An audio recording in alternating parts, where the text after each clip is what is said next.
Maria Amalia of Naples and Sicily was a French queen and the wife of Louis Philippe, King of the French.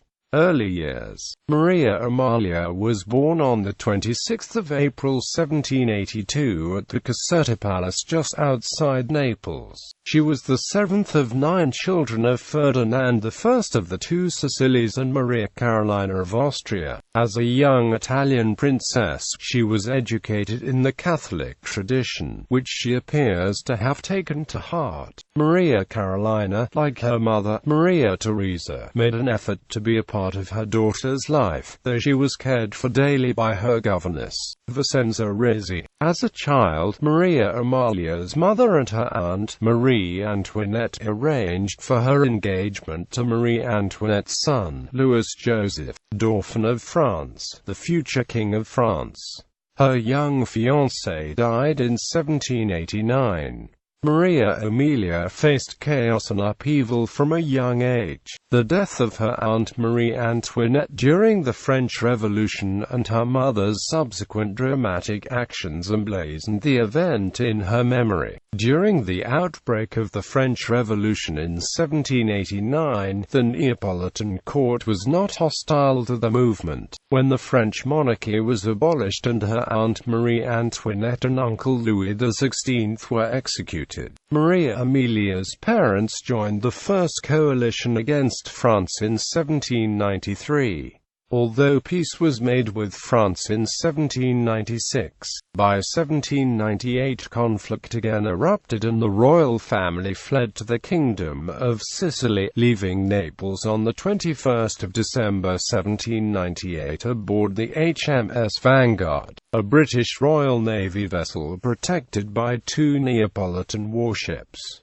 Maria Amelia spent the years 1800 to 1802 with her mother in Austria. In 1802, she finally returned to Naples with her mother. After the invasion of Naples by Napoleon in 1806, the royal family was once more forced to flee to Sicily, where they again settled in Palermo under the protection of British troops. While in exile, Maria Amalia encountered her future husband, Louis Philippe d'Orléans, also forced from his home in France due to political complications of the French Revolution and the rise of Napoleon. Louis Philippe's father, the previous Duke of Orléans, had been guillotined during the French Revolution, though he had advocated it in the early years. The two were married in 1809, 3 years after they met in Italy, whereupon Marie Amélie became Duchess of Orléans. The ceremony was celebrated in Palermo the 25th of November 1809.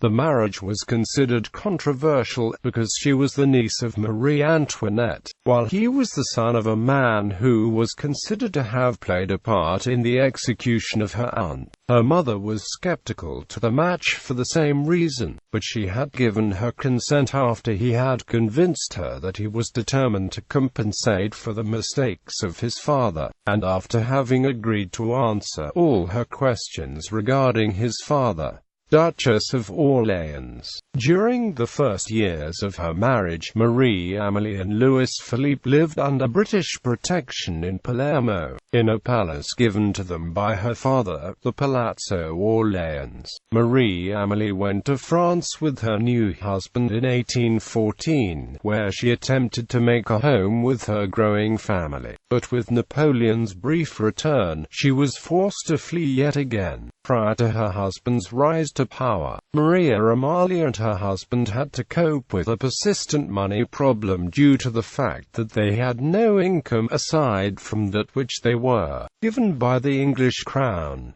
The family was given permission to return to France again in 1817. During the Orléans time in France prior to Louis Philippe's coronation, the family lived in the Palais Royal, which had been the home of her father-in-law, Louis Philippe II, Duke of Orléans. Despite the monetary worries of the family, the house was returned to its original splendor at a cost to the couple of 11 million francs. During the tenure as Duke and Duchess of Orléans. Her spouse made Palais Royal a centre of high society in Paris when the aristocracy found the royal court, which was organized according to revived L'Ancien regime etiquette, too stiff. However, it was rather her sister-in-law Madame Adelaide who was regarded the hostess at Palais Royal, while Maria Amalia was described as dignified but silent and withdrawn. In 1825, the Duke and Duchess met with her sister and brother-in-law, the King and Queen of Sardinia, in Chambéry, and in May 1830, the hosted her brother and sister-in-law, the King and Queen of the Two Sicilies, at Palais Royal. Tenure as Queen. In 1830, following what is known as the July Revolution, Louis Philippe became King of France, with Maria Amalia as Queen of the July monarchy. Maria Amalia did not approve of Louis Philippe's acceptance of the crown and reportedly described it as a catastrophe. When tumult followed the publication of the ordinances in 1830 and erupted in the July Revolution in Paris, the Orléans family was at the country estate Neuilly. Her sister-in-law Adelaide convinced Louis Philippe that the moment was right for him to place himself as the leader of the opposition against the absolute monarchy of Charles X, and present himself as the candidate of a constitutional monarchy, in between the unpopular absolute monarchy and the republicanism. In this, she defeated the view of her Maria Amalia, who was loyal to the reigning Hildebrand. When rumors arrived that the royalists were going to arrest Louis Philippe, he evacuated to Rennes and the children were sent to Villers-Cotterêts.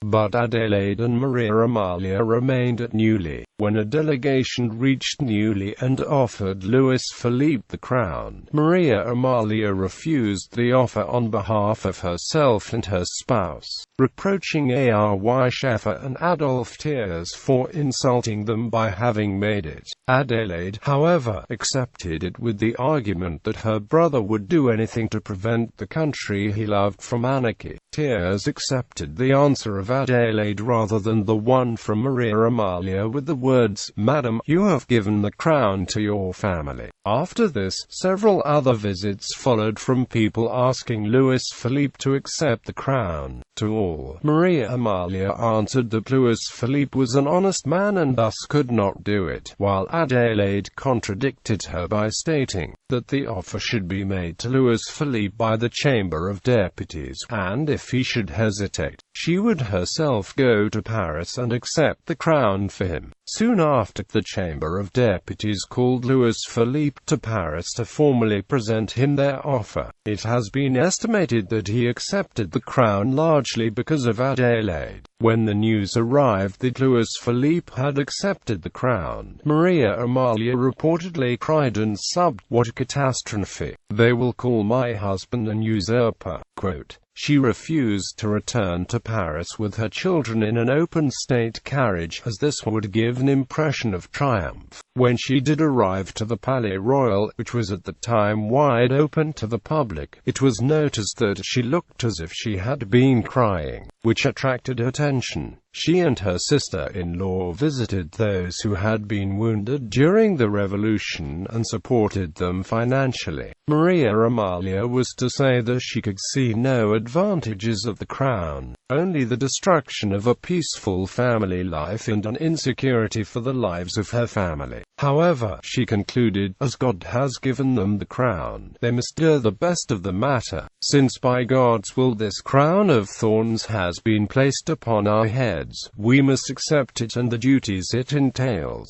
At the 6th of August 1830, she and her sister-in-law was present at the tribune on the ceremony at the Chambers when Louis Philippe were declared King of the French. She herself was never honored with any form of official ceremony, though she was automatically given the honorary title Queen of the French. Maria Amalia did not play an active role in politics and in fact made a concerted effort to remove herself from it. In 1832, after the failed coup of Marie Caroline de Bourbon-Sicily, Duchess de Berry, Marie Caroline appealed to her from her prison at Blaye, as did one of Marie Caroline's followers, Mesnard. However, Maria Amalia refused to even receive the petition of the first nor to promise anything to the second, despite being personally attached to the Duchess de Berry. It was with his sister rather than with his wife that the king discussed state affairs.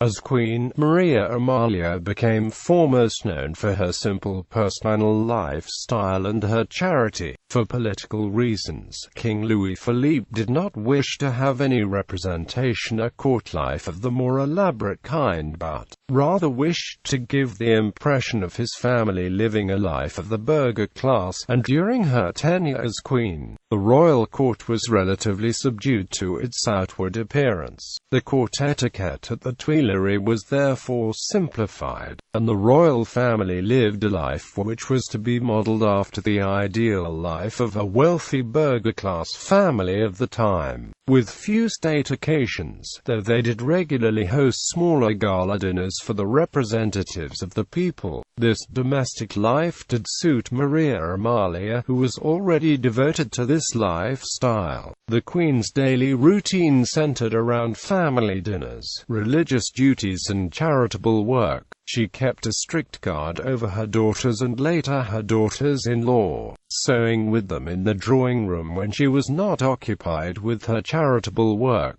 After having heard Mass and received private audiences, she worked with her secretaries, receiving, personally reading and attending to petitions from the poor. Reportedly, Maria Amalia received a personal allowance of 500.000 franc, and spent 400.000 franc of that sum on charity. In one instance, she responded to a request from French missionary sister St. Mother Theodorian of the Sisters of Providence of St. Mary of the Woods by saying, "Ah, yes, sisters, let us save souls." Quote, she gave Gurion and her fellow Sister of Providence Mary Cecilia Bailey funds for the schools in the United States, as well as covered their travel expenses. Reportedly, however, she did give contributions to the needing regardless of the political or religious convictions. She was regarded to have performed her representational duties with dignity. In 1843, she hosted Queen Victoria of Great Britain at the Château d'Eu in Normandy. She did not, however, follow Louis Philippe on his visit to England in 1844. While Maria Amalia had accepted the crown unwillingly, she regarded it her duty to keep it after it had once been given to her by God. During the Revolution of 1848, Maria Amalia made an attempt to Louis Philippe to take control of the troops, rally the National Guard, subdue the riots on the streets and defend his crown with his life. She reportedly, he did not answer her, but only asked her to trust his judgment. When a mob marched toward the Tuileries, Louis Philippe was convinced by his ministers to flee, and he signed his abdication in favor of his grandson against the consent of Maria Amalia. When the family left the palace, Maria Amalia reportedly turned to Minister Thiers and commented, "Ah, monsieur, you were not worthy of such a good king." The family left under somewhat chaotic circumstances, and Maria Amalia reportedly fainted and had to be lifted into her carriage. The couple were accompanied by the son, the Duke of Montpensier, the daughter-in-law the Duchess of Nemours, the daughter Princess Clementine and her spouse,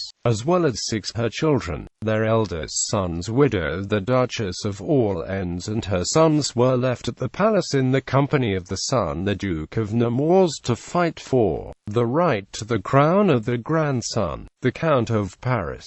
The family left Paris for St. Cloud and from the Douro, where they parted and made the way to England in different groups. Maria Amalia and Louis Philippe lived for a while in the cottage of a friend in Honfleur, before they left in secret by Havre to New Haven in England.